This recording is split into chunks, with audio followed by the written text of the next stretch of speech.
வாசிக்கும்படியாக எடுத்துக்கொள்வோம். ஏசாயா புஸ்தகம் 60வது அதிகாரம் 1 முதல் 3 வசனம். எழும்பி பிரகாசி, உன் ஒளி வந்தது, கர்த்தருடைய மகிமை உன்மேல் உதித்தது. எழும்பி பிரகாசி, உன் ஒளி வந்தது, கர்த்தரின் மகிமை உன்மேல் உதித்தது. இதோ இருள் பூமியையும் கார் இருள் வானங்களையும் ஓடும்.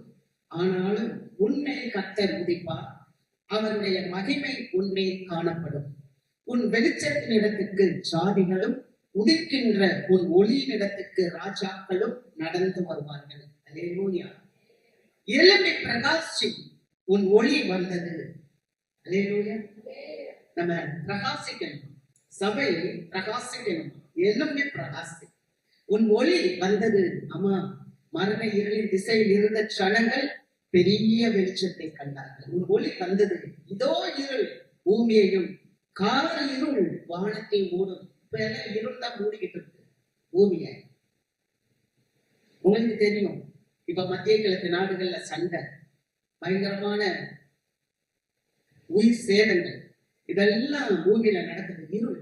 அதனால பாருங்க, உலக பொருளாதாரமே ஸ்தம்பிக்கிற நிலை. இருள் சூழ்கிறது. எவ்வளவோ கடினமான காரியங்கள்.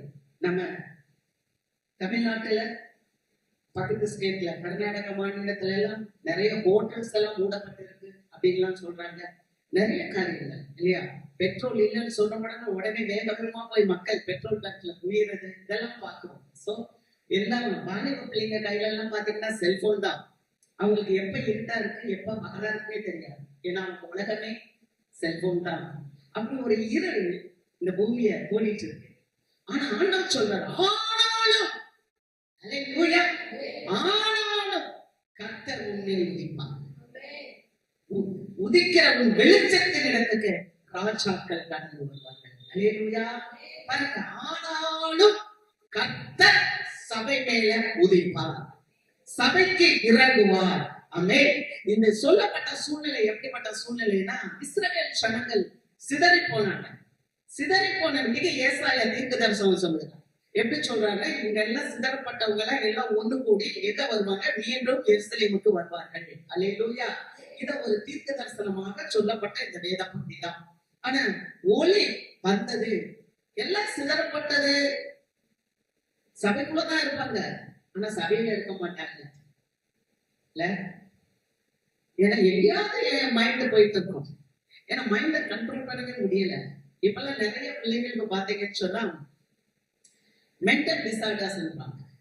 அதுல ஒரு சகோதரி என்ன சொன்னாங்க, இங்க பாருங்க, நம்ம இப்ப தாம்பரத்துல நிக்கிறோம்னா அவன் மைண்ட் எங்க இருக்கும்னா கிண்டியில இருக்கும்னு சொன்னாங்க. அவ்வளவு ஃபாஸ்டா திங்கிங் ஓடுவோம், அதை கண்ட்ரோல் பண்ண முடியாது. அப்ப நம்ம என்ன பண்ணணும்னா, நமக்கு அந்த கண்ட்ரோலிங் ஸ்பிரிட் வேணும். இல்லையா? கர்த்தருக்கு மகிமை. அதனால ஆண்டவர் சொல்றாரு, இதெல்லாம் நடக்கும். ஆனா நான் என்ன பண்ணுவேன்னா, எல்லாரையும் கூட்டி சேர்ப்பேன். ஆமென். நான் உன்னை பிரகாசிக்க பண்ணுவேன். உன் வெளிச்சத்தின் இடத்துக்கு ராஜாக்கள் கடந்து வருவார்கள். அல்லேலூயா. கர்த்தருக்கு. ஒருவேளை நீங்க கேட்கலாம், நாங்க எங்க சபையை பாருங்க எப்படி இருக்கிறோம், நாங்க எங்களை பார்க்கும் போது நாங்க எழுதி பிரகாசிக்க முடியுமா? அல்லது உங்க தனிப்பட்ட வாழ்க்கையில நீங்க யோசிக்கலாம், நான் எழுதி பிரகாசிக்க முடியுமா? எனக்கு வெளிச்சம் வருமா? என்னுடைய வாழ்க்கையில ஆண்டவர் பெரிய காரியங்களை செய்வாரா? என்னுடைய வாழ்க்கையில எனக்கு ராஜாக்கள் எல்லாம் கடந்து வருவாங்களா அப்படின்னு நீங்க யோசிக்கலாம். ஆனா வார்த்தை போய் சொன்னார், வானமும் பூமியும் ஒளிந்து போனாலும் அவருடைய வார்த்தைகள், அந்த வார்த்தையின் ஒரு எழுத்தின் உறுப்பாகிலும் ஒளிந்து போவதில்லை. ஆமே. இல்லைன்னா நான் எனக்கு அங்க இருந்து நீங்க உங்களை தேடி இங்க வந்திருக்கணும். அல்லேலூயா. கர்த்தருக்கு மகிமை. நீங்க ஒருவேளை யோசித்துக் கொண்டிருந்தாலும், உன்னத பாட்டு 2வது அதிகாரம் 2வது வசனம் சொல்லுகிறது, உள்ளங்களுக்குள்ளே லீலி புஷ்பம் எப்படி இருக்கிறதோ அப்படியே குமாரத்திகளுக்குள்ளே எனக்கு பிரியமானவளும் இருக்கிறார். அல்லேலூயா. நான் பேச என் கூடிய வாங்க.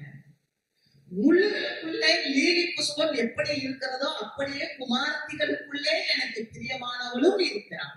அப்ப ஆண்டவர் அந்த லீலி புஷ்பத்தை பார்த்து சொல்றான், அந்த லீலி புஷ்பம் முள்ளாதான் இருக்கு, அந்த முள்ளு கூட அந்த புஷ்பம் இருக்குது.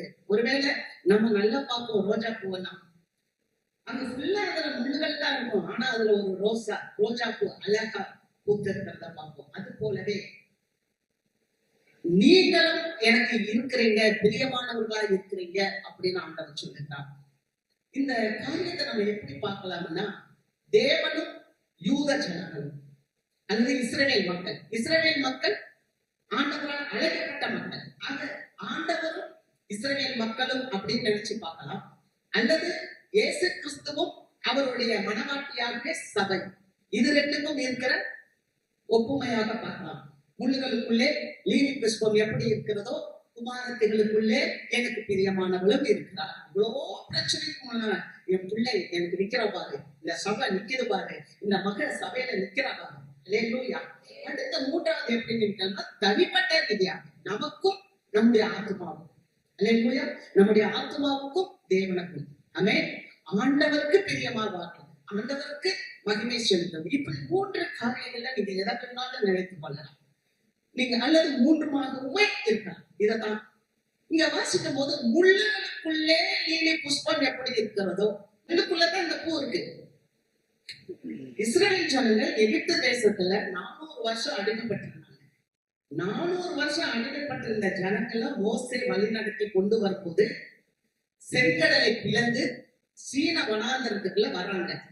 அப்படி வரும்போது ஆண்டவர் மோசேக்கு சொல்லுகிறார். வாசிக்கலாம், யாத்திராகமம் புஸ்தகம், நல்ல சத்தமா யாராவது வாசிங்க. யாத்திராகமம் 25வது அதிகாரம் 10வது வசனம்.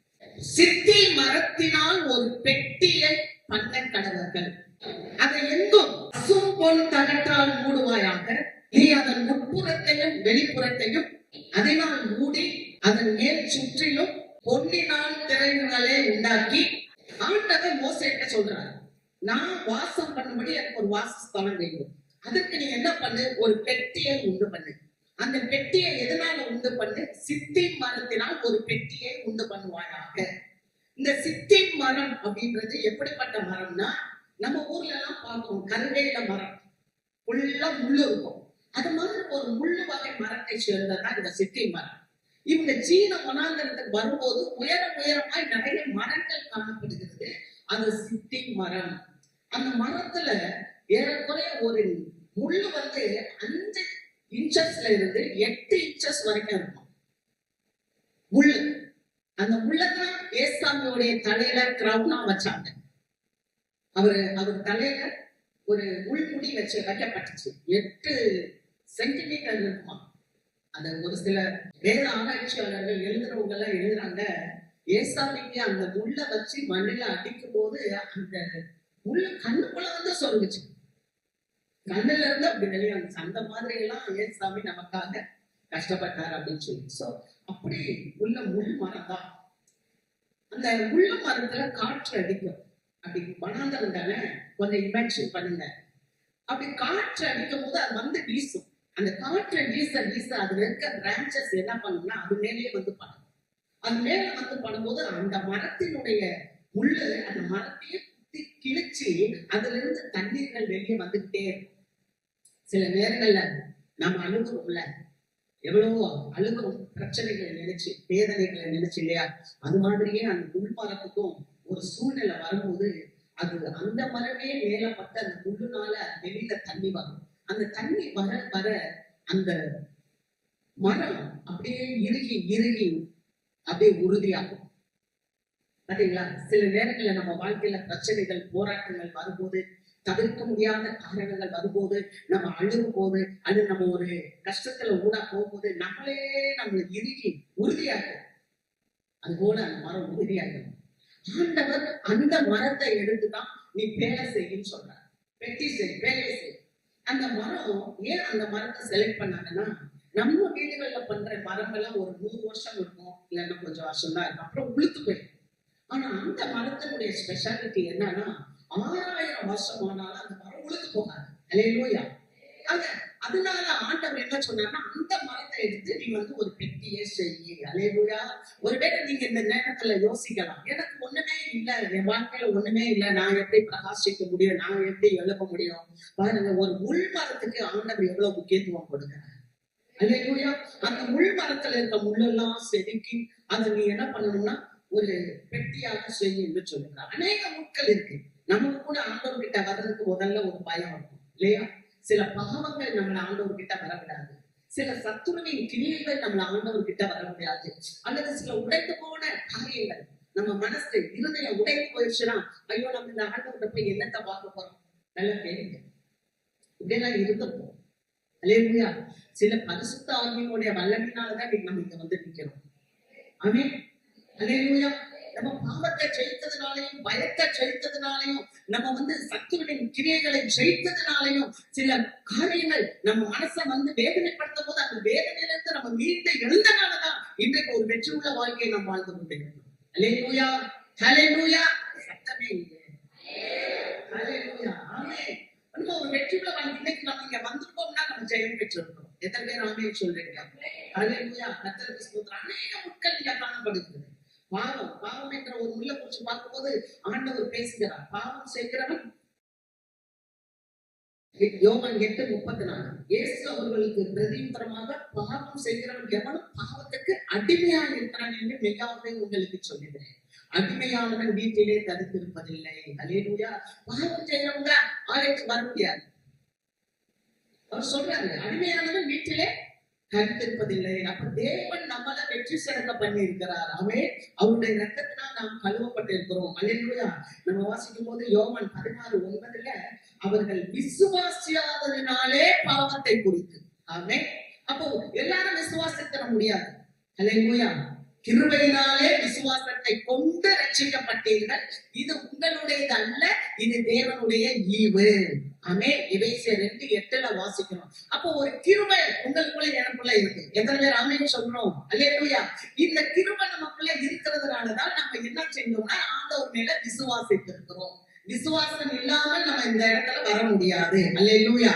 அதனாலதான் விசுவாச பட்டியலை குறிச்சு பவுல் எழுதும் போது எபிரேயர் 11 அப்புறம் அவர் என்ன சொல்றாருன்னு சொன்னா 12வது அதிகாரம் 1வது வசனத்துல, ஆகையால் மேகம் போன்ற இத்தனை திரளான சாட்சிகள் நம்மை சூழ்ந்து கொண்டிருக்க பாரமான யாவற்றையும் நம்மை நெருக்கி கொண்டிருக்கிற பாவத்தை விட்டு விசுவாசத்தை துவக்கிறவரும் அதை முடிக்கிறவருமான இயேசு கிறிஸ்துவை நோக்கி பொறுமையோடு ஓடணும். அல்லேலூயா சொல்லுங்க. சத்தம் சொல்லுங்க. பொறுமையோடு ஓடணும். எவ்வளவோ சாட்சிகள் இருக்கான். ஜெனிசிஸ் டு ரெவலேஷன் முழு பைபிள்ல எவ்வளவோ சாட்சிகள் இருக்கு நமக்கு. அல்லேலூயா. இந்த திரளான சாட்சிகளை நம்ம பார்க்கும்போது நமக்கு என்ன வந்தோம்னா ஒரு விசுவாசம். விசுவாசம் வரும்போது நம்ம இயேசு கிறிஸ்துவை நோக்கி அப்படியே பொறுமையா ஓடணும். அல்லேலூயா. கிதியோனை பார்த்து பயப்படாதே, பராக்கிரமசாலி. ஆமென். பயப்படுறவனை பார்த்து சொல்றாரு, பயப்படாதே, பராக்கிரமசாலி. அல்லேலூயா. நான் உன்னோட இருக்கிறேன்னு சொல்றேன். அப்ப சபை என்பது என்ன தெரியுமா? நீங்க ஒவ்வொருத்தரும் சபை. நீங்க எல்லாரும் சேர்ந்து, அதனாலதான் ஆண்டவர் சொல்றாரு, சபை கூடி வந்தலை சிலர் விட்டு விடுகிறது போல நீங்களும் விட்டு விடாதீர்கள் அப்படின்னு சொல்லிருக்கல. ஆமென். அப்ப சபை என்பது ஒவ்வொருவரும் நம்ம சபைதான். ஆமென். அப்ப முள்ளுகள் எவ்வளவோ இருந்துச்சு. பயம் என்ற முள் இருந்துச்சு. மரண பயம் அநேகருக்கு பாத்தீங்கன்னா நீங்க உலகத்துல மரண பயம் மாட்டாங்க. சர்ச்சுக்கு வருவாங்க, திடீர்னு தானா போயிடுவாங்க. ஏன்னு சொன்னா அவங்களுக்கு ஒரு பயம். ஆனா வேதம் தெளிவா சொல்லுது, அதனால சத்தியத்தையும் அறிவீர்கள், சத்தியம் உங்களை விடுதலையாகும். அல்லேலூயா. சத்தியத்தை நம்ம அறிந்து கொள்ளும் போது நமக்குள்ள இருக்கிற அந்த அனல் அப்படியே எரிந்து கொண்டே இருக்கும். யோவான் ஸ்நானகன் எப்படி பற்றி எரிக்கிற விளக்கா இருந்தான். காரணம் என்ன தெரியுமா? அவனுக்குள்ள இருந்த வசனம். ஆமென். அப்ப நமக்குள்ள அந்த வசனம் வரும்போது நம்ம பற்றி எரிகிறவங்களா இருக்கும். வசனம் பத்தி சொல்லுது எபிரேயர் புஸ்தகம் 2வது அதிகாரம் 14-15 பிள்ளைகள் மாம்சத்தையும் ரத்தத்தையும் உடையவர்களா இருக்க, அதாவது நீங்களும் நானும் மாமிசம் ரத்தம், நம்மள அடிச்சா ரத்தம் வரும், நமக்கு மாம்சம் இருக்கு, மாம்சமும் ரத்தத்தையும் உடையவர்களா இருக்க அவரும் நம்மை போல மாம்சத்தையும் ரத்தத்தையும் உடையவர்களா. யாரு? ஏசாமி. அவர் என்ன செஞ்சார்? வந்து மரண பயத்தில் இருக்கிறத, மரணத்துக்கு அதிகாரியான பிசாசானவனை மரணத்தினாலே செழிக்கும்படிக்கு ஜீவகாலம் எல்லாம் மரண பயத்தில் இருக்கிற அவர்களை விடுதலை கொடுக்கும்படி வெளியரங்கம் கோலமானார். அல்லேலூயா. மரணத்தை ஏற்றுக்கொண்டார், சாவை ஏற்றுக்கொண்டார், ஜீவனை வெளியிட்டார். மரணத்தை பரிகரித்து அறியாமையையும் ஜீவனையும் வெளிப்படுத்தினார். அல்லேலூயா. அல்லேலூயா. அப்ப இயேசு சுவாமி என்ன போலவே மனுஷனாக இந்த உலகத்துல வந்து பிறந்தார் அப்படிங்கறத நான் விசுவாசிக்கும் போது எனக்குள்ள மரண பயம் போய்விடுகிறது. காரணம் என்ன? இயேசு இன்றைக்கு உயிரோடு இருக்கிறார். அல்லேலூயா. மரித்தேன், சதா காலங்களிலும் நான் உயிரோடு இருக்கிறேன், நேற்றும் இன்றும் என்றும் மாறாதவராய் இருக்கிறேன். அன்றைக்கு செஞ்ச அதே அற்புதத்தை இன்றைக்கும் செய்கிறார். அன்றைக்கு எனக்காக என்ன காரியத்தை அவர் செய்தாரோ அதே காரியத்தை பரிசுத்த ஆவியானவர் மூலமாக இன்றைக்கும் என்னுடைய வாழ்க்கையில செய்து கொண்டே இருக்கிறார். ஆமே, அதுதான் ஒரு விசுவாசியை உற்சாகப்படுத்துகிற காரியம். அல்லேலூயா, அல்லேலூயா. நம்மளை நாமே உற்சாகப்படுத்துறதா தேவனுடைய வார்த்தை. ஆமே. அடுத்து நம்ம பார்க்கும்போது சில தீய காரியங்கள், எவ்வளவு காரியங்களை நம்ம இருந்திருப்போம். அதனாலதான் எபேசியர்ல சொல்ற பவுல், முந்தின காலத்துல நீங்க அந்தகாரமா இருந்தீங்க, இப்போதோ நீங்க வெளிச்சத்தின் பிள்ளைகளா இருக்கிறீங்க. அப்படிதான் நான் முன்னால உள்ள காலத்துல எப்படி இருந்தேன்னா அந்தகாரமா இருந்தேன், பாவத்துல இருந்தேன். ஆனா ஆண்டவரை பார்க்கும்போது, அவருடைய பிரசன்னத்துக்குள்ள வந்த போது ஆண்டவர் வெளிச்சத்தின் பிள்ளையாக மாற்றியிருக்காங்க. அல்லேலூயா, அல்லேலூயா. கர்த்தருக்கு மகிமை. பாருங்க, சில சாத்தானுடைய காரியங்கள் இன்னைக்கு கூட அநேக விசுவாசிகள், நான் முதல் பத்தி எனக்கு தெரியாது, அநேக விசுவாசிகள் தங்களை காயப்படுத்திக் கொண்டிருக்கிறார்கள். இது நடந்துருமோ, இது நடந்துருமோ, இப்படி ஆயிரமோ. நிறைய பேர் என்னன்னா இன்றைக்கு வாழ வேண்டிய நாட்களை வாழாம நாளைய குறிச்சே சிந்தித்துட்டு இருக்காங்க. ஆனா ஆண்டவர் சொல்றா, அந்தந்த நாளுக்குரிய பாடு அந்தந்த நாளுக்கு போகும். அதே நாளைய குறிச்சு கவலைப்படாத, நாளைய தினம் என்னுடையது. அப்ப அந்த வார்த்தையை நம்ம விசுவாசிக்கணும், அந்த வார்த்தையை நம்ம பண்ணுவோம். ஆமென். ஆனா சாத்தான் என்ன பண்ணுவான்? பயன்படுத்திக்கிட்டே இருப்பான். பிசாசினுடைய காரியம் என்ன? நம்மளை பயப்படுத்தி கொண்டே இருக்கிறது. அல்லேலூயா. அதனாலதான் சில அநேகர் பாருங்க, அவங்க மார்க் எழுதுற நற்செய்தி நூல் 5வது அதிகாரம் 5வது வசனம் நீங்க அப்புறமா வாசித்து பாருங்க. அதுல லாஸ்ட்ல பிற்பாட்டில அவன் கண்ணுகளை அடித்து எடுத்து தன்னைத்தானே காயப்படுத்தி கொண்டிருந்தான். அவன் யாரு? அவன் பிசாசு பிடித்தவன். அவனை விலங்குகளாலோ சங்கிலிகளாலோ கட்டப்படாமல் இருந்தது. ஒரு காலத்துல அப்படிதான், கட்டப்பட முடியாது நம்மளெல்லாம், அப்படிதான் இருந்திருக்கும். சில சாத்தானுடைய காரியங்கள் ஆண்டவர்கிட்ட வர முடியாம, சில பேர் சபைக்குள்ளே வர முடியாது. இந்த சபை, இங்க போனா எனக்கு என்ன நடக்கும், இங்க வந்தா எனக்கு என்ன நடக்கும். சிலர் ஏற்றுமை, பிரைடு, ஸ்பிரிச்சுவல் பிரைடு, அதெல்லாம் உட்கள். ஒரு பரிசேயன் வந்தா பாத்தீங்களா, ஒரு ஆயக்காரர் 2 பேரும் தேவாலயத்துல வந்தாங்க. ஆனா பரிசேயன் நின்றான். நிற்கும் போது அவன் சொன்னான், நான் அநியாயக்காரனை போல இல்ல, நான் இந்த விபச்சாரக்காரனா இல்ல, இந்த ஆயக்காரனை போல இல்ல, நான் வாரத்துல 2 நாள் உபவாசம் பண்றேன், நான் என்னுடைய காணிக்கையெல்லாம் கொடுக்குறேன் அப்படின்னு ஒரு பிரைடா மனசுக்குள்ளதான் ஜெபம் பண்ணான். ஆனா ஒரு ஆயக்காரன் வந்தான், வாசல்ல நின்னான். ஆண்டவரே, பாவியாக என்னை கிருபையாயிரும், நான் உள்ள வர்றது கூட பாத்திரம் இல்லை. அல்லேலூயா. என்ன ஒரு தாழ்மை. அதுதான் ஆண்டவர் சொல்றார், பெருமை உள்ளவர்களுக்கு தேவன் எதிர்த்து நிற்கிறார், தாழ்மை உள்ளவர்களுக்கு ஒரு தேவன் கிருபை அளிக்கிறார். 1 பேர் 5 வீட்டில் வாசிக்க. அந்த ஸ்பிரிச்சுவல் பிரைடு கூட நம்மள உள்ள வரக்கூடாது. சில நேரங்கள்ல மனம் வேற்றுமை வந்துடும் இல்லையா? நேபுகாத் நேச்சாருக்கு வந்துச்சு, இது நான் கட்டின பாபிலோன் அல்லவா, உடனே அவன் மீண்டு போயிட்டான் இல்லையா? அப்ப நம்மளுடைய வாழ்க்கையில எத்தனை முட்கள்லாம் இருக்கலாம், அது எல்லாத்தையும் தான் ஆண்டவர் செதுக்க எடுத்திருக்கிறார். அல்லேலூயா. மூத்த குமாரனை குறிச்சு பார்க்கும்போது தன்னுடைய தம்பியை மன்னித்து அவனை ஏற்றுக்கொள்வதற்கு கூட மனதில்லை. எங்க அப்பா அவனுக்காக எப்படி ஒரு கொடுத்த கண்களை அடிக்கலாம், ஆட்டுக்குட்டியை அடிக்கலாம், எப்படி வஸ்திரம் கொடுக்கலாம், உயர்ந்த வஸ்திரம் கொடுக்கலாம். பாத்தீங்களா? கர்த்தருக்கு ஸ்தோத்திரம். அவனால தம்பியை ஏற்றுக்கொள்ள முடியல. அவனுக்கு எனக்கு ஆட்டுக்குட்டி கூட அவனுக்கு கொடுக்கலையே, ஒரு மன வருத்தம். அதனால அவன் வீட்டுக்குள்ளேயே போகல. அப்படி எத்தனையோ பேர் சபைக்குள்ள வர முடியாம வெளியே நிற்கிறாங்க. ஆனா கர்த்தர் அந்த உள்ள எல்லாம் நம்ம கிட்ட இருந்து செதுக்கி எடுத்துட்டு நம்மள ஒரு பெட்டியை போல பயன்படுத்துறாங்க. அல்லேலூயா. அடுத்து இருதயம் நொறுக்கிட்டு இருக்கிறோம், நமக்கு மனவேதனை இருக்கலாம். ஆனா ஆண்டவர் சொல்றார், இருதயம் நொறுக்கிட்டவர்களை குணமாக்கி அவர்களுடைய காயங்களை நான் கட்டுவேன். 147 சங்கீதம் 3ல நம்ம வாசிக்கிறோம். நம்ம அநேக நேரம் காயப்பட்டிருக்கலாம், இந்த உள்ளெல்லாம் தேவன் எடுத்து நம்மளை சரி பண்ணி இருக்கிறார். ஆமென். அல்லேலூயா. இப்போ ஒரு பெட்டியை செஞ்சாச்சு. இந்த முள்ளு மரத்துல, சித்தின் மரத்துல ஒரு பெட்டியை செஞ்சுட்டாங்க. நம்ம ஒரு 2-3 முள்ளுகளை பார்த்திருக்கோம் இல்லையா? பாவத்தை குறிச்சு பார்த்தோம், மரண பயத்தை குறிச்சு பார்த்தோம், பிசாசின் ஆதிக்கத்தை குறிச்சு பார்த்தோம், இருதயம் நொறுங்குண்டல் பார்த்தோம். இதெல்லாம் முடிச்சு ஆண்டவர் நம்மள ஒரு பெட்டியாக கொண்டு வந்துட்டாங்க. இப்ப பெட்டி செஞ்சாச்சு. இந்த பெட்டியை இப்ப என்ன பண்றாரு? 916 ஒண்ணுனாங்க மூடுறாங்க. ஏன்னா பார்த்தா முள்ளு மரம்ல, முள்ளு மரம் எப்படி இருக்கும், சினிமால இருக்கும். வாங்க, உங்களே தெரியும், என்னையும் தெரியும். உள்ள வந்து கேட்டாதான் நம்மளுடைய காரியங்கள் எல்லாம் தெரியும். என்னங்க நான் எவ்வளவு கஷ்டம் இருக்கு எல்லாம். ஆனா முள்ளு மரத்தை என்ன பண்ணிட்டாரு, அழகான வஸ்திரத்தை போட்டு கவர் பண்ணி ஒன்ன மாதிரி போட்டு உண்டா. அல்லேலூயா. இவங்களுக்கெல்லாம் என்னப்பா கவலை சொல்லுங்க. ஆமே. ஏன்னா உங்களுக்கு ஆண்டவர்கிட்ட இருக்க போராட்டம் அது உங்களுக்கு தான் தெரியும். உங்களுக்கும் உங்க ஆண்டவர்ல இருக்கிற பிரச்சனை உங்களுக்கு தான் தெரியும். ஆனா வெளியே தெரியாது.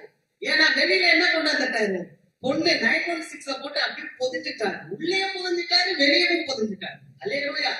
நம்ம காட் வந்து நல்ல கிரேட் காட். ஆமென். உள்ள மட்டும் விட்டுட்டு உள்ள யாரு பார்க்க போறா, வெளியே மட்டும் பொதிஞ்சிட்டோம்னா அது வெள்ளடிக்கப்பட்ட கலரி ஆயிடும். இல்ல இப்ப பார்த்தா பாருவா, உள்ளுக்கு வந்தா எல்லாம் போய்யா வருது. இல்ல பார்த்தா பார்ப்பா எவ்வளவு இது, ஆனா பார்ப்பா செய்யறதெல்லாம் சம்பந்தமே இல்லை. அப்படி பேசிடக்கூடாதுல்ல. அதனால நம்மால ஆண்டவர் என்ன பண்ணிட்டாரு, நம்மள உள்ளேயும் கோல்டு கொடுத்துட்டாரு, வெளியும் கோல்டு கொடுத்துட்டாரு. அல்லேலூயா. வாசிக்கலாம் அடுத்து. எபிரேயர் புஸ்தகம் எபிரேயர் 9:2. எப்படி எனில் ஒரு கூடாரம் உண்டாக்கப்பட்டிருந்தது, அது முந்தின பாகத்தில் குத்து விளக்கும் மேச்சையும் தேவ சமூக தப்பங்களும் இருந்தன. அது பரிசுத்த ஸ்தலம் எனப்படும். அல்லேலூயா. இப்ப நேரா ஆண்டவர் பழைய ஏற்பாட்டுல புதிய ஏற்பாட்டுல கொண்டாந்து அதை காமிக்கிறார். இப்ப அந்த முதல் இடம் பரிசுத்த ஸ்தலம். அந்த பரிசுத்த ஸ்தலத்துல என்ன இருக்குன்னா, நீங்க திரும்ப அந்த யாத்திராக்கும் 25 படிக்கும் போது அங்க ஆண்டவர் திரும்ப சொல்றாரு, ஒரு மேஜை பண்ணு. அந்த மேஜையில நீ என்ன பண்ணணும், சமூக தப்பத்தை வை, குத்து விளக்க வை அப்படின்னு சொல்றாரு. ஆனா பெட்டிக்குள்ள என்ன வைக்கணும் அப்படின்னு சொன்னா சாட்சி பிரமாணத்தை வை என்று சொன்னார். அல்லேலூயா. நம்ம மனசுக்குள்ள இருக்குல்ல வசனம், நம்ம மனசுக்குள்ள இருக்குல்ல சாட்சி பிரமாணம், அதுதான் கோல்டு. ஆமென். அல்லேலூயா. சத்தமா சொல்லுங்க. பெண்கள்லாம் நம்ம ரொம்ப ஆசைப்படுவோம் கோல்டு வாங்க. அதான் 1,25,000 ஆச்சுங்க உடனே எல்லாருக்கும் போச்சு இல்ல. ஆனா கோல்டே நீங்க தான் நான். அல்லேலூயா. கோல்டுக்கெல்லாம் மதிப்பு இல்லைங்க. ஆமென். கோல்டானாலும் சரி, நீங்க எதையுமே இம்பார்ட்டன்ட் கொடுத்து பாக்குற வரைக்கும் தான் அது பெருசா இருக்கும். அதை சிப்போ அப்படின்னு போய் சொல்லிட்டீங்கன்னு வச்சுக்கோங்களேன், அது நன்மையும் கிருபையும் நம்மை தொடரும். அல்லேலூயா. ஏன்னா கர்த்தர் என் மேய்ப்பராய் இருக்கிறார், நான் தாழ்ச்சி அடையேன். அப்ப நன்மை கிருபை என்னை தொடரும். நான் கர்த்தருடைய வீட்டிலே நீடித்த நாட்கள் நினைத்திருக்கேன். அல்லேலூயா. சத்தம். ஆமா. கோல்டெல்லாம் ஒண்ணுமே இல்லை எங்க ஆண்டவருக்கு முன்னால, பணம் எல்லாம் ஒண்ணுமே இல்லை என் ஆண்டவருக்கு முன்னால, பதவியெல்லாம் ஒண்ணுமே இல்லை என் ஆண்டவருக்கு முன்னால. ஏன்னா எல்லாத்தையுமே விட்டுட்டு ஏசப்பா கீழே இறங்கி வந்தாருன்னா அவர் எவ்வளவு பெரியவரா இருப்பாரு. அல்லேலூயா. பணத்தை கூட நம்ம எப்ப பெருசா பார்க்கணும் தெரியுமா? பணம் வந்து ஒரு பேப்பர். நான் உங்ககிட்ட சொல்லிட்டு போயிடுறேன், இதெல்லாம் சொல்லிட்டு போயிடுறேன். பணம் என்பது ஒரு பேப்பர், அவ்வளவுதான். ஒரு நாள் பணத்தை குறிச்சு பார்க்கும் போது இந்த பணம் சொல்லிச்சான், நான் ஒரு நாள் கூட டஸ்ட்பின் பார்க்கவே இல்லை. எனக்கு விவரம் தெரிஞ்சு நவம்பர் 8ஆம் தேதி ஒரு 4 வருஷத்துக்கு முன்னால கவர்மெண்ட் ஆஃப் இந்தியா சொல்லிச்சு 1000 ரூபாய் நோட்டும் 500 ரூபாய் நோட்டும் செல்லாது. உடனே எல்லாம் எங்க போச்சு, குப்பைக்கு தான் போச்சு. கத்தனால எதுவும் தெரியும், கத்தனால எதையும் மாற்ற முடியும். அது வந்து money is the bad master, money is the bad master, but it is a very good slave. Hallelujah. பணம் வந்து ஒரு மோசமான எஜமானி. அந்த பணம் என்னை இயக்க கூடாது, ஆனா நான் பணத்தை இயக்க வேண்டும். பணம் எனக்கு ஒரு அடிமை, ஸ்லேவ். ஆமென். தேவ பிள்ளைங்க அப்பதான் சொல்லுவாங்க. அக்ரி பண்றீங்களா இல்லையா? எனக்காக சொல்லுங்க. ஆமா, ஒரு சிஸ்டர் நல்ல கையை விட்டு உற்சாகமா இருக்கு. That is true sister, that is true. இன்னொன்னு சொல்லுவா, நான் சின்ன வயசுல எங்க அக்காட்ட போய் சொல்லுவேன், எனக்கு +2 டீச்சர். நான் சொல்லுவேன், உனக்கு தெரியுமா உனக்கு அப்படின்னு. என்னன்னு கேட்போம். எனக்கு வேணுன்றவன் ஏழை, போதுன்றவன் பண்ணுறான். ஆமென். அல்லேலூயா. இயேசு போதுமே. அல்லேலூயா. எனக்காக தன்னுடைய சொந்த குமாரனை கொடுத்தவர் மற்ற எல்லாவற்றையும் எனக்கு அருளாதிருப்பது எப்படி? ரோமர் 8:32. அல்லேலூயா. அப்ப கர்த்தர் நமக்கு போதும். Where there is God, there is no need.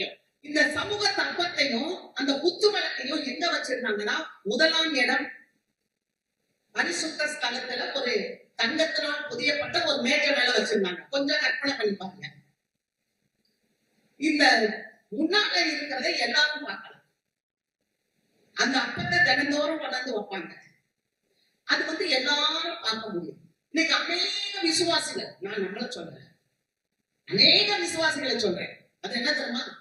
எங்கடா அற்புதம் நடக்குது, எங்கடா அதிசயம் நடக்குது, இப்படிதான் பார்ப்பாங்க. ஆனா ஆண்டவர் சொல்றாரு, நீங்க வசனத்தை வாசிங்க. மத்தேயு 24வது அதிகாரம் 24வது வசனம். ஏனெனில் கள்ள தீர்க்கதரிசிகளும்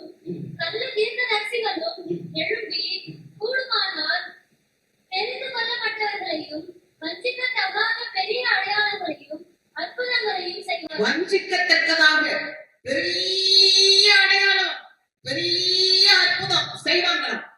யாரு? கள்ள தீர்க்கதரிசி. அப்ப வசனம் இருக்கா இல்லையா? கள்ள தீர்க்கதரிசி வருமான்னு சொல்லிருக்காருல இல்லையா ஆண்டவரே? ஆமெனா இல்லையா? ஆமென். அப்ப அற்புதத்துக்காக மட்டும் போறதுக்கு ஒரு கூட்டம் இருக்கு. ஆனா நீங்கள நான் அற்புதத்துக்கு இல்ல. அல்லேலூயா. ஆமென். ஏன்னா ஒரு முறை ஆண்டவர் அப்பத்தை பெருக்கிட்டாரு. 2 மீன் 5 அப்பத்தை பெருக்கிட்டாரு. 5000 பேர் சாப்பிட்டாங்க. சாப்பிட்ட உடனே மனம் எல்லாம் இயேசுவை தேடி ஓடிது. உடனே ஆண்டவர் சொல்றாரு, அப்ப புசித்தனாலதான் நீ என்னை பார்க்க வந்த. நீ அப்ப புசித்ததுனால வராத, நீ ஆண்டவர் மேல விசுவாசமா இருந்துப்பா. கரங்களை தட்டி தேவனை நம்ம ஆண்டவரை அன்பு செலுத்தணும்.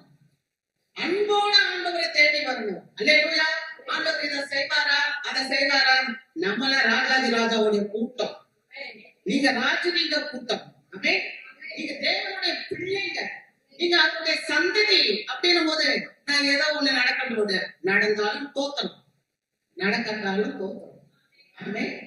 ஏன்னா கிறிஸ்திய கூட இருக்கிறார். ஆமென். ஒரு ஆள் சொல்றாரு, என் கண்ணுல அங்கே கொட்டிக்கிட்டே இருக்கு. பவுலுக்கு மொட்டை மண்டை, அப்படியே வளைஞ்ச கை, உளுந்தா முத்துக்கு அப்படி வந்து நிக்கிறாரு. ஆனா அவருடைய வார்த்தை பார யோசனை, அவருடைய அப்பியரன்ஸ் சரியா இல்ல. No father. அவர் வந்து சொல்றாரு, எனக்குள்ள ஒரு சத்துரு இருக்கு, என்ன குத்துகிற ஒரு சாத்தானுடைய முள்ள இருக்கு. அந்த முள்ள என்ன விட்டு நீங்க படி நான் 3 முறை செடித்தேன். ஆனா ஆண்டவர் என் கிருபை உனக்கு போதும்.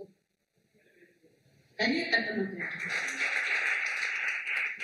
This is not my word, it's the God's word. ஆண்டவருடைய வார்த்தை. அல்லேலூயா.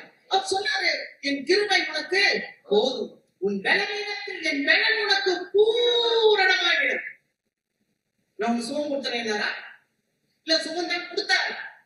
எனக்கு ஒரு ஆச்சரியம், அந்த மனிதன் அந்த முள்ளுனால சாகவே இல்லை. அந்த நோயினால அவன் சாகலைங்க. வேதம் அப்படிதான் சொல்லும். அப்ப நான் வந்து ஆண்டவர் கிட்ட வரேன்னு சொன்னா, ஆண்டவரை நேசிச்சு வரணும். ஏதோ ஒரு நன்மையா, இந்த முன்னால வச்சிருக்கிற ஒரு அப்பம் இருக்கா, இந்த குத்துவலக்கு இருக்கா, அதெல்லாம் பார்ப்பாங்க. அது ஆரம்ப காலத்துல வருவாங்கல்ல, சுவிசேஷ கூட்டம் நடக்கும் பாருங்க. முதல்ல வருவோம் ஒரு கூட்டம். அப்ப பிள்ளைங்களுக்கு அது பால், குழந்தைங்களுக்கு பால் கொடுப்பாங்க. ஒரு வயசு ஆயிடுச்சுன்னா பாலா கொடுப்பாங்க. சூப்பா கூட, செல்லா கூட, இன்னும் சாப்பாடு கூட இல்ல, வளர்ந்த பிள்ளைகளுக்கு நல்ல பிரியாணி கூட, அப்பதான் நல்ல நல்லா உண்டாகும். நமக்கு வந்து சத்து சாப்பாடு, ஏன்னா எழுதி பிரகாசிக்கணும், ஆண்டவருடைய ஒளி என்னால உதிக்கணும். அல்லேலூயா, அல்லேலூயா. அப்ப பாருங்க, ஆண்டவர் கேட்கிறாரு, இங்க ஆண்டவர் சொல்றாரு, தெரிந்து கொள்ளப்பட்டவர்களையும் வஞ்சிக்கும்படி அற்புதம் செய்வாங்க, நீ கவனமாரு. சபையில நிக்கணுங்க, சபையில நிக்க நினைக்கலாம். எங்க பார்த்தாலும் கூட்டம், நீ வா நீ வா நீ வா. என்ன கூட்டம்? இங்க இங்க பார்க்காத இயேசுவை எங்க போய் பார்த்துட போறோம்? ஆமென் இல்லையா? இங்க பார்க்காத பரிசுத்தாவியை எங்க போய் பார்க்க போறோம்? ஆமென் இல்லையா? ஆமென். அப்ப ஆண்டவர் வந்து நம்ம ஆண்டவரை பார்க்கணும்னா ஏதோ ஒரு அற்புதம் இங்க நடக்குது அங்க நடக்குது, அப்படி இல்ல. ஆண்டவர் கேட்கிறாரு, சீமோன் பேதுருட்ட கேட்கிறாரு, சீமோனே என்னை குறிச்சு ஜனங்க எல்லாரும் என்ன நினைக்கிறாங்க? மத்தேயு 16 பார்க்கிறோம் ஒரு கான்வர்சேஷன். அவர் சொல்றாரு, உண்மை எலியா என்று சொல்றாங்க, உண்மை எரேமியா என்று சொல்றாங்க அப்படின்னு. அப்படியா? அவங்க எல்லாம் சொல்லிட்டாங்க, நீ என்னன்னு சொல்றப்பா? நல்ல கவனிங்க. அவர் சொல்றாரு, நீ ஜீவனுள்ள தேவனுடைய குமாரனாகிய கிறிஸ்து. அல்லேலூயா. நம்ம ஆண்டவரை எப்படி அறிந்திருக்கிறோம்? நீங்க ஆண்டவரை எப்படி அறிந்திருக்கிறீங்க? நான் ஆண்டவரை எப்படி அறிந்திருக்கேன்? He is a son of God. அவர் தேவனுடைய குமாரன். அவர் தேவத்துவம் நிறைந்தவர். அவருக்குள்ள எல்லாம் அடங்கி இருக்கிறது. ஏமே அவர் இருந்தா போதும். ஏதோ ஒரு மிராக்கள், ஏதோ ஒரு அற்புதம் அது போயிடும். ஆனா அவரே என் கூட இருந்தார். அவரே என் கூட இருந்தார். பார்த்தீங்களா? யாருப்பா நானு? நீ ஜீவனுள்ள தேவனுடைய குமாரனாகிய கிறிஸ்து. எப்ப அந்த வெளிப்பாடு பற்றானோ நடந்தாலே வியாதியஸ்தர்கள் எந்திரிச்சாங்க. அல்லேலூயா. ஆனா அப்போஸ்தலர் 6ல பார்க்கிறோம், வியாதியஸ்தர்களை கொண்டாந்து வச்சிருக்காங்களாம். கட்டில்ல வந்து எல்லாம் படுத்து கிடக்காங்க. இப்ப பேதுருவை நடக்க சொல்றாங்க. யாருங்க பேதுரு? எங்க போய் படிச்சாரு? எந்த டாக்டரேட் வாங்கினாரு? மீன் பிடிச்சிட்டு இருந்தார். செம்படம் மீனவ என்னாச்சு? பாப்பர் இறங்கிடுச்சு. நீங்க போனா நடக்கும். உங்களுக்குள்ள சன் ஆஃப் காட் இருந்தா நடக்கும். ஆமென். அல்லேலூயா. நாங்க எங்க போக வேண்டாம். அல்லேலூயா. நீங்க போகும்போது நடக்க அந்த மீனெல்லாம் பிடிச்சு கொண்டாந்து உள்ள வச்சிடணும். அதைத்தான் பவுல் செஞ்சார், பேதுரு செஞ்சார். ஆமென். வெளியே போவாரு, மீனை பிடிச்சு உள்ள கொண்டாந்து சபைக்குள்ள வச்சுக்குவாரு. ஆமென். சபைக்குள்ளதான் பேய் இருக்குது. வசனம் சொல்லுது, நான் சொல்லல. பேதுரு மீனை பிடிச்சு உள்ள கொண்டாந்துடுறாரு. ஆனா அங்க சபையில ஆண்டவர் பிரசன்ட் பண்ணாரு, சபையில பேய் பிடிச்சோட உட்கார்ந்து இருக்கான்னு இருக்கு. அப்ப நல்லா கவனிச்சு பாருங்க, சபை ஏன் சதறுது? சபை ஏன் வீழ்ந்து போகுது? நான் சபைன்றது வந்து நம்ம தனிப்பட்டால சொல்றேன். நம்ம தான் சபை, நான் தான் சபை, நம்ம எல்லாரும் சேர்ந்தது சபை. அல்லேலூயா. தனிப்பட்ட ஒரு சபை, சேர்ந்த ஒரு சபை, உலகளாவிய சபை, அப்படி நிறைய இருக்கு. அதெல்லாம் நிமிஷம் நிறைய போகும். நீங்க ஏன் வீழ்ந்து போறோம்? ஏன் ஆண்டவர் கிட்ட போக முடியல? ஏன் இன்னும் ஆண்டவர் அதிகமா நேசிக்க முடியல? ஏன் தெரியுமா? அங்க பரிசுத்த ஸ்தலத்திலே உட்கார்ந்து இருந்தோம். ஆனா அடுத்த வசனத்தை வாசிப்போம். எபிரேயர் 9:3. இரண்டாம் திரைக்குள்ளே மகா பரிசுத்த ஸ்தலம் எனப்பட்ட கூடாரம் இருந்தது.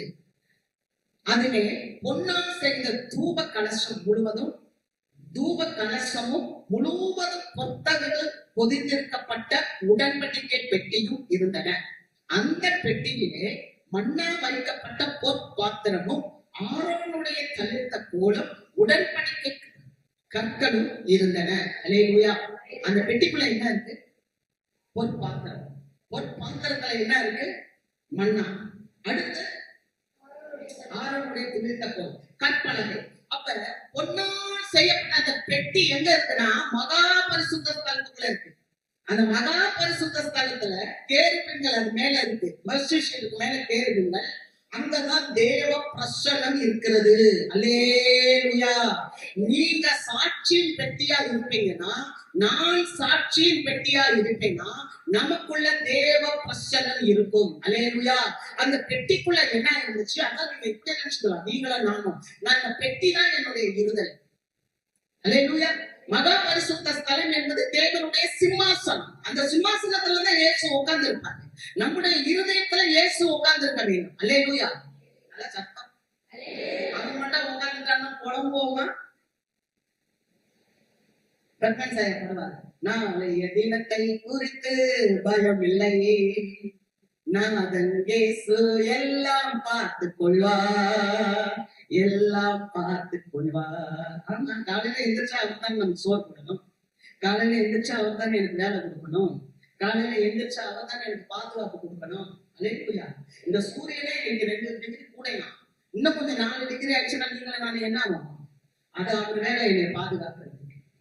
அது எனக்குள்ள இருந்தா போதும். அல்லேலூயா. கர்த்தருக்கு மகிமை. அப்ப பாருங்க, அது மகா பரிசுத்த ஸ்தலத்துக்குள்ள அந்த உடன்படிக்கை பெட்டி இருக்கு. அந்த பெட்டிக்குள்ள மண்ணா இருக்கு. எல்லாரும் கேட்டாங்க, மன்னாவா? இது என்னன்னா பழைய ஏற்பாட்டுல அது ஒரு கொத்தமல்லி அளவுக்கு உருண்டையா இருக்கும், தேவையிட்ட பணியாரத்தை போல இருக்கும். இதை சாப்பிட்டு எனக்கு ஜீவன் 40 வருஷம். அல்லேலூயா. யூதர்களுக்கு 40 வருஷம் வனாந்தரத்தில் நடக்கும் போது இந்த மன்னாவை கொடுத்தே நடத்திட்டு வந்தாரு. அவங்க வஸ்திரம் பழையதா போகல, அவங்களுடைய பாதரட்சைகள் அழுந்து போகல. அல்லேலூயா. சத்தமே இல்லைங்க. யோசித்து பாருங்க. அப்ப நம்ம ஆண்டவர் எப்படி நடத்திட்டு வர? கிழிஞ்ச சிலை கட்டுறோமா? முந்தியெல்லாம் சின்ன வயசுல எங்க அம்மா எல்லாம் பார்க்கும்போது கிழிஞ்சு போச்சுன்னா ஊசி கொண்டு எடுத்து தச்சு போடுவாங்க. இப்ப ஊசி எங்க இருக்கு, நூல் எங்க இருக்கு வீட்டுல? நல்லதில்ல. காத்துப்படணும், கிருமையை காத்துப்படணும். மகா பரிசுத்த ஸ்தலத்துக்குள்ள மண்ணா இருந்துச்சான். ஆண்டவர் ஒவ்வொரு நாளும் நம்மளை அடிக்கிறாரு. என்னன்னா, நீ வந்து அப்பத்தினால மாத்திரம் இல்ல, தேவனுடைய வாயிலிருந்து புறப்படுகிற ஒவ்வொரு வார்த்தையினாலும் பிழைப்பா. அதை அறிஞ்சுதான் அவருடைய வார்த்தைங்கிற மண்ணாவை நமக்குள்ள வச்சிருக்கிறார். அல்லேலூயா. அந்த மண்ணை என்னன்னா 40 வருஷம் வழி நடத்திட்டு வந்தாரு. அது ஞாபகத்துக்கு அந்த பொற்பாத்திரத்துக்குள்ள வச்சு. அடுத்து என்ன இருந்துச்சு? ஆரோனுடைய துளிர்த்த கோல். ஆரோனை எல்லாரும் குற்றப்படுத்தினாங்க. அப்ப ஆண்டவர் கொஞ்சம் சொன்னாரு, தேவ சமூகத்துல நின்று எல்லாரும் ஆளுக்கு ஒரு கோலை எடுத்து போனாங்க. வை, காஞ்சு போன கோடு. இன்னைக்கு நம்ம அப்படி நினைக்கலாம், என் வாழ்க்கை காஞ்சு போய் இருக்கு, எனக்கு நல்ல வேலை இல்லை, எனக்கு போதிய வருமானம் இல்லை. இருக்கட்டும், கோலை நினைச்சு பாருங்க. காஞ்சு போன கோலை தேவ சமூகத்தில் கொண்டு வந்து வச்ச உடனே அந்த கோல் பூத்து காய்த்து வாதுமை பழங்களை விட்டது. அல்லேலூயா. அப்ப உங்க வாழ்க்கை, என் வாழ்க்கை செழிக்கும். ஆமென். ஆண்டவர் கிட்ட நீங்க வந்துட்டீங்கன்னா, ஆண்டவர் சுமக்கிற ஒரு பெட்டியை நம்ம மாறிட்டோம்னா, ஆண்டவர் நம்மளுடைய வாழ்க்கையை தவிர்க்க செய்வார். எந்த மாறுதலும் இல்ல, எல்லுமே பிரகாசிப்போம். கர்த்தருடைய ஒளி நம்ம மேல இருக்கும். ஆமென். எல்லா ஆட்சிக்கும் இருக்குன்றது இல்ல, நம்மளுக்கு எதுவுமே இல்லை. ஆனா அவர் தான் கிங். அப்ப ஆண்டவர் நம்ம கூட இருக்கும்போது, அவர் சுமக்கும் போது நம்மளுடைய வாழ்க்கை துளிர்க்கும். அடுத்தாக என்ன இருக்கு? கற்பனைகள். கற்பனைகள் என்ன இருக்கு? ஆண்டவர் கொடுத்த நியாயப்பிரமாணம், நம்மளுக்கு ஆண்டவர் கொடுத்த வசனம், இதெல்லாம் நியாயப்பிரமாணம் மாறி போச்சு. இப்ப விசுவாசம் வந்துருச்சு. நம்ம என்ன பண்ணணும்? ஜெபிக்கணும், துதிக்கணும். ஜெபமும் துதியும் நமக்குள்ள வரும்போது ஆண்டவர் பெரிய காரியத்தை செய்வார். ஆமென். இப்ப இதுல என்ன ஒண்ணுன்னா, இதெல்லாம் எங்க இருந்தெல்லாம் உள்ள இருக்கு, மகா பரிசுத்த ஸ்தலத்துல இருக்கு. நம்ம நிறைய நேரம் என்ன பண்ணிடுறோம்னா, அந்த 40 வருஷம் வனாந்தரத்துல மண்ணா புசிச்சாங்கல்ல, இதையே பார்த்துட்டு இருந்துடுறோம். அநேக மக்கள் இருந்துடுறாங்க. 40 வருஷம் மண்ணா புசிச்ச மாதிரி இந்த முன்னால இருக்கிற அப்பத்தையும் பார்த்துட்டு, இந்த குத்துவலைகையும் பார்த்துட்டு, அந்த மேஜையும் பார்த்துட்டு முடிஞ்சு போச்சு. ஆனா ஆண்டவர் உங்களை எங்க கொண்டு போறாரு தெரியுமா? கானானுக்குள்ள கொண்டு போறார். பாலும் தேனும் ஓடுகிற பரம கானானுக்குள்ள தேவன் நம்மளை கொண்டு போகிறார். அல்லேலூயா. அதத்தான் அங்கதான் மகிமை இருக்கு, அங்கதான் பிரசன்னம் இருக்கு, அங்கதான் தேவ கிருபை இருக்கு, அங்கதான் ஆரோக்கியம் இருக்கு, அங்கதான் ஆசீர்வாதம். இது சின்ன சின்ன காரியம். 40 வருஷம் நடந்தது இங்க அங்க. அது வரைக்கும் என்ன தெரியுமா? நிந்தையும் அவமானம் தான். எப்ப என் கீழ்காலுக்குள்ள வந்தானோ, எகிப்தின் நிந்தையை புரட்டி போட்டான். நீங்களும் நானும் சுதந்திரவாளிகளா மாறி 40 வருஷம் மனாந்திர வாழ்க்கை. ஆனா அது இல்ல, உள்ள வந்துடணும் கானானுக்குள்ள. எத்தனை நாமையும் சொல்லிருக்கேன். அல்லேலூயா. நம்ம சபைக்கு ஆசீர்வாதமா இருக்கணும், நம்ம தெருவுக்கு ஆசீர்வாதமா இருக்கணும், நம்ம தேசத்துக்கு ஆசீர்வாதமா இருக்கணும். அல்லேலூயா. சொல்ல மாட்டேங்கிறீங்களே? நானும் உண்மையா சொல்லுவேன், நீங்களும் நானும் ஜெபிச்சாதான் தேசத்துக்கு ஆசீர்வாதம் இருக்க மாட்டேங்குது. அல்லேலூயா. அதுக்காக நம்ம ஜெபிக்கணும். அதுக்காக ஆண்டவர் சொன்னார், உங்களை ஆளுகை செய்கிற ராஜாக்களுக்காகவும் உங்களை நடத்துற பிரபுக்களுக்காக நீங்க என்ன பண்ணணும்? செபிங்க அப்படின்னு சொன்னார். அல்லேலூயா. கலகம் இல்லாத ஆட்சி நடக்கணும்னா நம்ம தான் ஜெபிக்கணும். சரி, இவ்வளவு காரியம் நம்ம பார்த்துக்கணும். ஆண்டவர் வந்து பழைய ஏற்பாட்டுல இப்படியாய் நடத்தி அந்த உடன்படிக்கை பெட்டியை கொண்டாந்து தேவாலயத்துல மகா பரிசுத்த ஸ்தலத்துக்குள்ள வச்சுட்டார். அது மாதிரி இப்ப நீங்களும் நானும் ஒரு மகா பரிசுத்த ஸ்தலத்துக்குள்ள இருக்கிற ஒரு பெட்டியாக இருக்கிறோம். ஆமென். இப்ப ஆண்டவர் நம்மள வழி நடத்துறார். என்ன தெரியுமா? ஆண்டவர் நம்மளை எப்படி வழி நடத்துறாருமா? இயேசு உள்ள வந்துட்டனால இயேசு இப்ப சொல்றாரு, ஆண்டவர் சொல்றாரு, நீ உயிரோடு இருக்கும் நாள் எல்லாம் ஒருவன் உனக்கு முன்பா எதிர்த்து நிற்பதில்லை. ஆமென். ஆமென். இது மோசே இறந்துட்டாருன்னா ஆண்டவர் யோசுவாவுக்கு சொல்றார், நீ போகும் இடமெல்லாம் உன் தேவனாகிய கர்த்தர் நான் உன்னோடு இருப்பேன். இந்த சுமக்க நம்ம எங்க போறோமோ அங்க ஆண்டவர் வருவார். ஏன்னா இங்கெல்லாம் உடன்படிக்கை பெட்டி எடுக்க போச்சோ அங்க வெற்றி எடுத்துக்கிட்டே இருந்தாங்க. அல்லேலூயா. உடன்படிக்கை பெட்டி எடுத்துக்கொண்டு போய் யோர்தான்ல வச்சாங்க, யோர்தான் அப்படியே இருந்துச்சு. உடன்படிக்கை பெட்டி எடுத்துக்கொண்டு போய் அவங்க வேற இடத்துக்கு எங்கெல்லாம் கொண்டு போறாங்களோ அங்கெல்லாம் ஒரு அற்புதம் ஒரு அதிசயம் நடந்துகிட்டே இருக்கிறதா பார்க்கிறோம். அல்லேலூயா. அப்ப ஆண்டவர் என்ன சொல்றாரு, நீ போகும் இடங்கள்லாம் நான் உன் கூட இருக்கிறேன். இது ஒரு பாட்டு. இது ஒரு பாட்டு. இரண்டாவது பாட்டு, பெற்றுக்கொண்ட அபிஷேகத்தை நம்மளால இழந்து விடவும் முடியும்.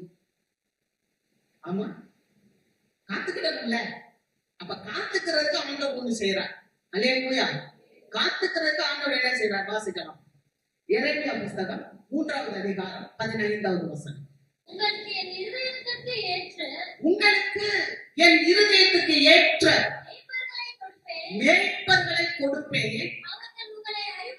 அவர்கள் உங்களை அறிவோடும் புத்தியோடும் மேய்ப்பார்கள். அல்லேலூயா. அதுக்கு ஆண்டவர் எவ்வளவு கரிசனை உள்ளது. எப்பா, உடன்படிக்கை எல்லாம் சுமக்கிறா, நல்ல ஒரு பிள்ளையா நம்ம வந்துட்டோம். ஆனா அபிஷேகத்தை இழந்துடக்கூடாது. ஆமென். அபிஷேகத்தை இழந்துடக்கூடாது, பெற்றுக்கொண்ட ஆசீர்வாதத்தை விட்டுறக்கூடாது. அதனால ஆண்டவர் என்ன பண்றாரு, ஒரு சபையை உருவாக்கி அந்த சபைக்குள்ள எல்லா சபையும் வந்து உட்கார்ந்துப்பா. என் நாமத்தினால எங்க 2 பேர் 3 பேர் கூட இருக்கிறீங்க, அங்கே நான் இருக்கிறேன். ஆமென். அப்ப ஆண்டவர் இருக்கிறார். அவருடைய பிரசனம் அப்படியே அப்படியே பச்சிக்கணுங்க. அல்லேலூயா. அப்படியே இங்க பாருங்க, தேவாலயத்துல போய் நிக்கிறாரு. தேவாலயம் சாலமோன் தேவாலயம் கட்டியிருந்தாரு. உள்ளுக்குள்ள ஃபுல்லா பொண்ணும் பொருளுமா வச்சு கட்டியிருந்தாரு. ஆனா அதுவல்ல, அதெல்லாத்தையும் யாரும் எடுத்துட்டு போயிட்டாங்க.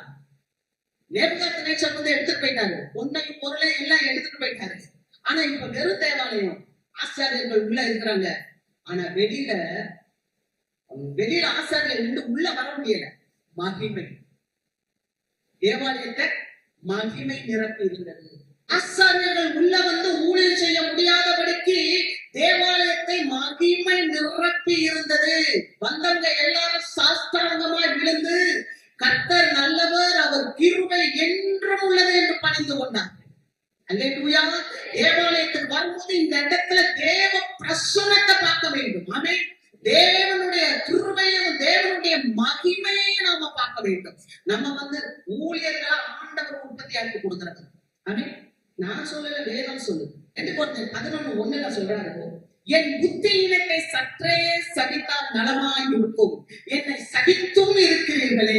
ஒரு சபைக்கு, ஒரு கொரிந்திய சபைக்கு, பவுல் உண்டாக்குன ஒரு சபைக்கு பவுல் பேசுகிறார், என் புத்தியினத்தை நீங்கள் சற்றே சகித்தால் நலமாய் இருக்கும், சகித்தும் இருக்கிறீர்களே. என்ன புத்தியினம்? அவர் ஒன்றும் புத்தியினமான ஆள் இல்ல. அவர் கமாலியலோட பந்தப்படியில உட்கார்ந்து படிச்சவர். அவர் நல்ல பண்புள்ளவர், எல்லாம் தெரியும். ஆனா அவர் பெருமையா பேச விரும்பல. ஆமென். அவர் இயேசு கிறிஸ்துவ மட்டும்தான் உயர்த்த விரும்புகிறார். ஆமென். அதனால அவர் சொல்றார், என்னுடைய புத்தியினத்தை நீங்கள் சற்றே சகித்தா நலமா இருக்கும். சபையை பார்த்து பேசுறார், ஒரு சபைக்கு பேசுறார். இன்னைக்கு அநேக புத்தியினமான காரியங்கள் நீங்க வாசிக்கலாம். நல்ல தெளிவா வாசிங்க. 1 சாமுவேல் புஸ்தகம் 13வது அதிகாரம் 13வது வசனம். சாமுவேல் சவுலை பார்த்து புத்தியீனமாய் செய்தி, உம்முடைய தேவனாகிய கர்த்தர் உன் தேவனாகிய கர்த்தர் உனக்கு விதித்த கட்டளையை நீ கை கொள்ளாமல் போய், மற்றபடி கர்த்தர் இஸ்ரவேலின் மேல் உம்முடைய ராஜ்யபாரத்தை என்றென்றைக்கும் ஸ்திரப்படுத்துவார். மற்றபடி கர்த்தர் இஸ்ரவேலின் மேல் ராஜ்யபாரத்தை ஸ்திரப்படுத்துவார். நல்லா கவனிங்க. சாமுவேல் சவுல்கிட்ட சொல்றாரு, எப்பா நீ போய் 7 நாள் காத்துரு, பலி செலுத்துவதற்கு காத்துரு, நான் வந்துருவேன், நான் வந்து சேர்ந்து பலி செலுத்துவோம். அப்ப எல்லாரும் என்ன செய்யறாங்க தெரியுமா? பலி செலுத்துறதுக்கு எல்லாரும் உட்கார்ந்து போகும்போது ஜனங்கள் எல்லாம் சிதறி போறாங்க. ஜனங்கள் எல்லாம் சிதறி போறாங்கன்னு சொன்ன உடனே சவுல் பயப்படுறாரு. பயந்து என்ன பண்ணிடுறாரு, இவரே போய் பலியை செலுத்திடுறாரு. பலியை செலுத்தின உடனே இப்ப சாமுவேல் வராரு. என்ன பாருங்க, அநேக நேரங்கள் நம்ம கிட்ட என்ன இல்ல, குடும்பத்துல பொறுமை இருக்க மாட்டேங்குது. ஆமென். பொறுமை இருக்க மாட்டேங்குது. பாருங்க, நான் சொல்றேன், நீங்க எவ்வளவு கேவலம் ஆண்டவர் கிட்ட நிக்கிறீங்களோ நமக்கு என்ன வேணும்னா பொறுமை ரொம்ப வேணும். யோபுவின் பொறுமையை குறித்து பார்த்திருக்கிறீங்களே. யோபு பிற்காலத்துல ரெட்டிப்பா பெற்றார். ஆமென். ஒரு நான் சின்ன வயசுல போற சபையில எல்லாம் கதை சொல்லுவாங்க. ஒருத்தர் ஒரு நிலத்தை வாங்கிட்டான், பெட்ரோல் பங்க், பெட்ரோல் உள்ள இருக்கு, அந்த நிலத்தை வாங்கியாச்சு. அந்த நிலத்தை தோண்டிக்கிட்டே இருக்கிறாரு. பெட்ரோலே வரல. சரி, இனிமே இனிமேல் நம்ம தோன்றதை நிப்பாட்டிட்டு இந்த இடத்தை வித்துட்டாரு. வித்தவன் வாங்கி அப்படி ஒரு 5 அடி தான் தோணுனா குபுன்னு பெட்ரோல் வர ஆரம்பிச்சிருச்சு. அல்லேலூயா. பாருங்க, அப்ப நம்ம பொறுமையா ஆண்டவர்கிட்ட இருக்கணும். அல்லேலூயா. ஊழியக்காரங்க ஒரு காரியம் சொன்னாலும் பொறுமையா நம்ம அதுல நிக்கணும். இந்த ஊழியர் சொன்னார், என்ன சொன்னாரு? சாமுவேல் சொல்றாரு, சவுல்ட்ட சொல்றாரு, ராஜாட்ட சொல்றாரு, நீ போ 7 நாள் காத்துரு. ஆனா இவரால காத்திருக்க முடியல. இப்ப என்னாச்சு? புத்தியினமாய் செய்தி ராஜ்யபாரம் இப்போது உன்னோடத்துல இருந்து போய்விட்டது. ஆமே, சட்டமே இல்லை. அதே மாதிரி நீங்க பாருங்க, புத்தியினமான காரியத்தை தாவீது செய்தார். எண்ணிக்கை என்னன்னா அவருடைய ராணுவங்களே எண்ணினார். அது ஒரு சாத்தானுடைய ஏவுதல். அதனால என்னாச்சு? புத்தியினமா செஞ்சனால ஒரு பெரிய பெர்சிக்யூஷன்ல அவர் சந்திக்க வேண்டியதா இருந்துச்சு. அநேக நேரத்துல நம்ம புத்தியினமா காரியங்களை செய்துவிடக் கூடாது என்பதற்காக பரிசுத்த ஆவியானவர் அவருடைய சத்திரத்துல இந்த இடத்துல வச்சு தேவ மனிதர்களை கொண்டு நம்மளை வழி நடத்துவார். நம்முடைய அபிஷேகத்தை இழந்து விடாதபடிக்கு, நம்முடைய ஆசீர்வாதத்தை இழந்து விடாதபடிக்கு தேவ ஊழியர்களை கொண்டு தேவன் நம்மளை வழி நடத்துவார். அல்லேலூயா. சொல்றார், நம்ம புத்தியினமான காரியங்கள் நிறைய சொல்லும். 1 தீமோத்தேயு 6:10. பண ஆசை எல்லா தீமைக்கும் வேறாயிருக்கிறது. வேற எப்படி இருக்கும்? வேர் செத்து போச்சுன்னா ஒண்ணுமே இல்லை. அப்ப இன்னைக்கு நிறைய பேருக்கு ஆசையே பணம் தான். பண ஆசை எல்லா தீமைக்கும் வேர். அப்புறம் சிலர் அதை இச்சித்து விசுவாசத்தை விட்டு வழுவி அநேக வேதனைகளினாலே தங்களை குட்டி கொண்டிருக்கிறார்கள். நல்லதான், பணம் தேவைதான். பணமோ எல்லாவற்றுக்கும் உதவும்.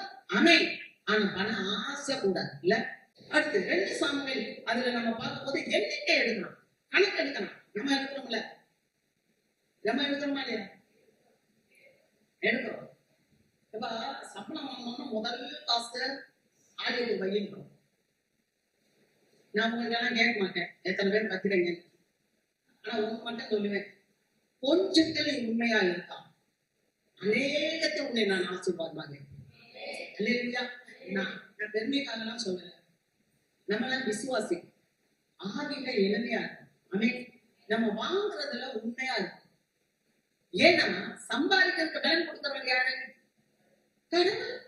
எங்க இருக்கு? உபாகமம் 8வது அதிகாரம் 17வது வசனத்துல இருக்கு. சம்பாதிக்கிறதுக்கு அவர் பலன் கொடுக்கிறார். சம்பாதிக்கிறதுக்கு மட்டும் பலன் வேணுமா? ஆண்டவர்கிட்ட அல்லேலூயா சொல்லி எல்லாம் வாங்கிக்கிட்டு மாமா ஆண்டவருடைய ஊழியத்துக்கு கொடுத்தாங்க. ஏன்னா நம்ம சபை நம்ம எழுப்பி பிரகாசிக்கணும்.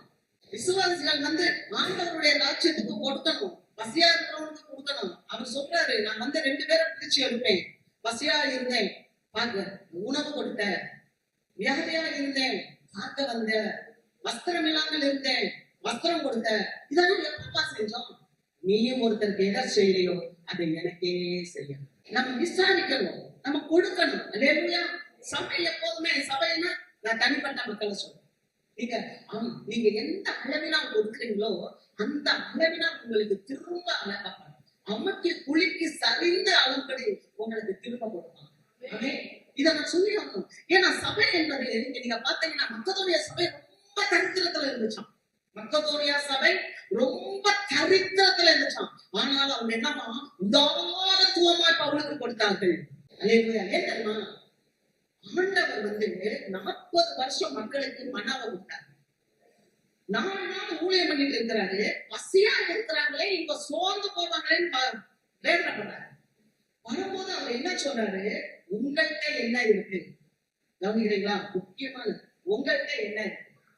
அப்போ ஒருத்தர் சொல்றாரு, ஒரு சின்ன பையன் இருக்கான், அவன்கிட்ட 2 மீன் 5 அப்பா இருக்கு. இது இத்தனை பேருக்கு எம்மாத்திரம். அதை கொண்டாந்து ஆண்டவர் கையில கொடுக்குறாங்க. நீங்க யோசித்து பாருங்க, 40 வருஷம் மன்னாவை கொடுத்தவரு இந்த கிரௌடுக்கு சோறு கொடுக்க முடியாதா? This is a theology. இதான் தியாலஜி. 40 வருஷம் சோறு கொடுத்தாரு, வானத்துல இருந்து மன்னாவை கொடுத்தாரு. 4 நாள் செத்து போனவங்க உயிரோட எழுப்புறாரு, குஷ்டரோகிய சொத்தமாக்குறாரு, மரித்தவனை எழுப்புறாரு, எவ்வளவு சுகம் கொடுக்குறாரு. எவருக்கு ஒரு அர்த்தம் செய்ய முடியாதா? அது லேசான காரியம். ஆனா அவங்க என்ன பண்றாரு? உங்கள்கிட்ட என்ன இருக்கு? உங்கள்கிட்ட என்ன இருக்கு? ஏன் தெரியுமா? நமக்கு ரட்சிப்பை கொடுத்தாலும் ஆண்டவர் கொடுத்தாங்க. அல்லேலூயா. ரட்சிப்பு நமக்கு வந்து இந்த சாப்பாடை கொடுக்கணும்னா மேல இருந்தே கொடுத்துருவாரு. நமக்கு ரட்சிப்பு கொடுக்கணும்னா குமாரனை சாவடிக்கிறதுக்கு அனுப்பணும். அல்லேலூயா. எதுக்கு இயேசுவ உள்ள வந்தாரு? இயேசுவ அடிக்கணும்ன்றது அவருக்கு தெரியும். என் மகன் அடிவாங்க போறான், அதுக்கப்புறம் அவனை வந்து நான் எழுப்புவேன்றது அவருக்கு தெரியும். அப்படிதான் கொடுத்தாரு. அப்ப நமக்கு ரட்சிப்பை கொடுத்துதான் இயேசுவானவர் வந்தாரே ஒழிய நாம அவருடைய வேலையை செய்ய அழைக்கப்பட்டிருக்கோம். அடுத்து அவர் சொல்றாரு, புத்தியினத்தை சகிப்பா உன்னை கற்புள்ள கன்னியா ஒரே புருஷனாக இயேசு கிறிஸ்துவுக்கு ஒப்பு கொடுக்க வேண்டும். அல்லேலூயா. கற்புள்ள கன்னியா ஒரே புருஷனாக இயேசு கிறிஸ்துவுக்கு, நம்மள யாரா இயேசு கிறிஸ்துவுக்கு ஒப்பு கொடுக்க வேண்டும். அல்லேலூயா. அதுக்குதான் சபை. சபைன்றது என்ன? நம்மளை அலங்காரப்படுத்துவது சபை. ஆமென். அல்லேலூயா. சபை என்பது நம்மளை அலங்காரப்படுத்துறது. எப்படி ஒரு சிற்பம் ஒரு கல்லை எடுத்துட்டு ஒரு சிற்பி அதை செதுக்குவோம். செதுக்கி செதுக்கி செதுக்கி வேண்டாததெல்லாம் எடுத்து போட்டா அதுல அழகான ஒரு சிற்பம் உண்டாகும். அது மாதிரி இந்த சபையில நம்ம வந்து இருக்கும்போது நமக்கு வேண்டாத காரியங்கள் எல்லாம் ஆண்டவர் பரிசுத்த ஆவியை நம்ம விட்டு அகற்றி போடுவாங்க. நம்மள நல்ல ஒரு கற்புள்ள ஸ்திரியாக. ஆமென். பிலிப்பியர் 4:8. கடைசியாக சகோதரரே உண்மை உள்ளவைகள் எவைகளோ, ஒழுக்கம் உள்ளவைகள் எவைகளோ, நீதி உள்ளவைகள் எவைகளோ, கற்புள்ளவைகள் எவைகளோ, அன்புள்ளவைகள் எவைகளோ, நல்ல கீர்த்தி உள்ளவைகள் எவைகளோ, புண்ணியம் எதுவோ, புகழ் எதுவோ, அதையே நீ பேசிட்டு சிந்தித்துக் கொள்வது. அதைத்தான் நான் பேசணும். அல்லேலூயா. சத்தமா சொல்லுங்க. நம்ம வாயில என்ன வரணும்?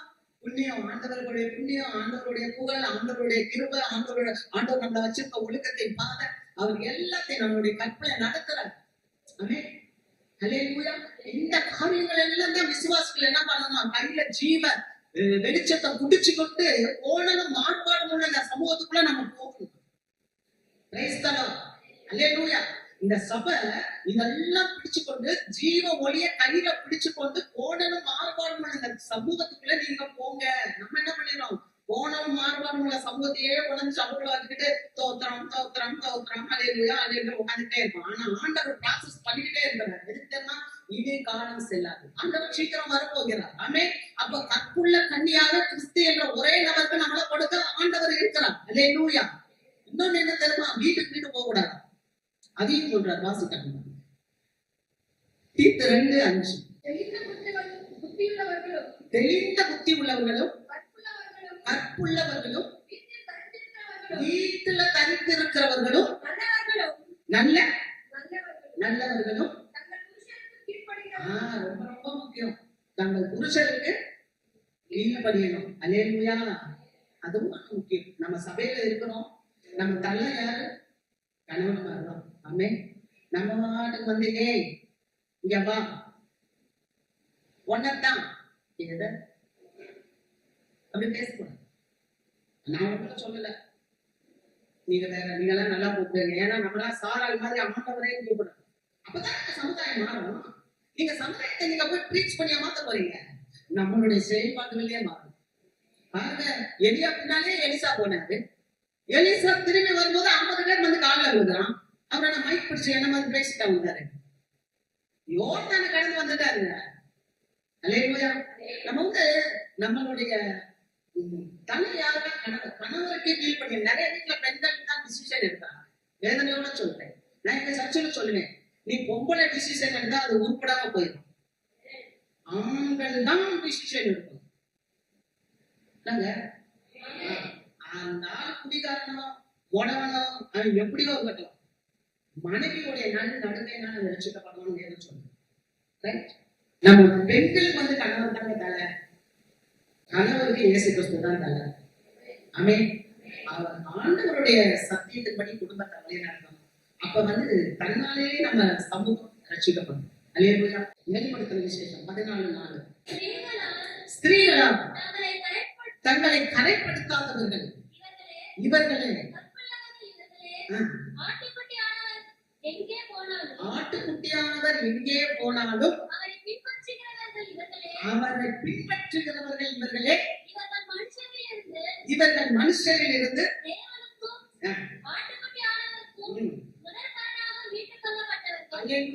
இவர்கள் மனுஷரில் இருந்து தேவனுக்கு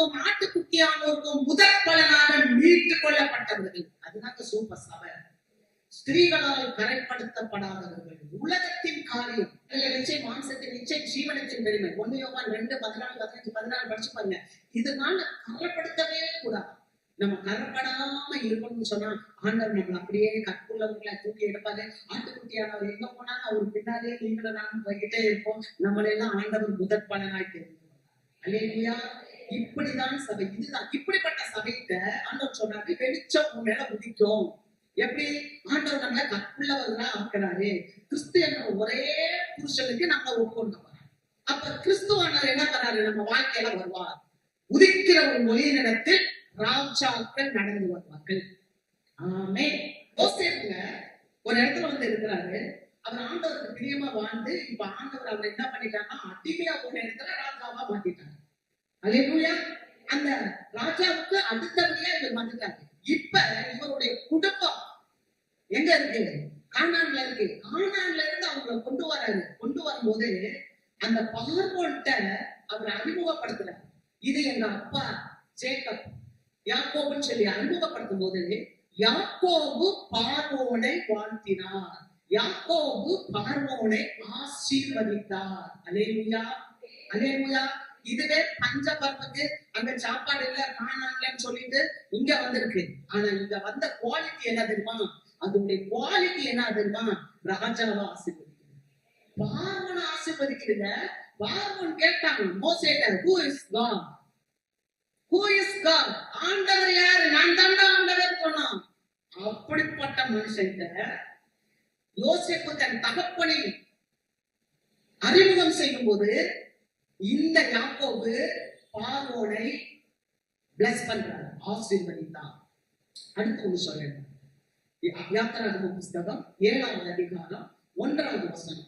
திக்கு வாய்க்காரு, மந்த வாய்க்காரு, அவன் பயந்தாங்குடி, நான் வரமாட்டேன் என் சகோதரன் அனுப்புன்னு சொல்லி இப்படியெல்லாம் சொன்ன இந்த மோசே என்ன சொல்றாரு வாசிப்பா?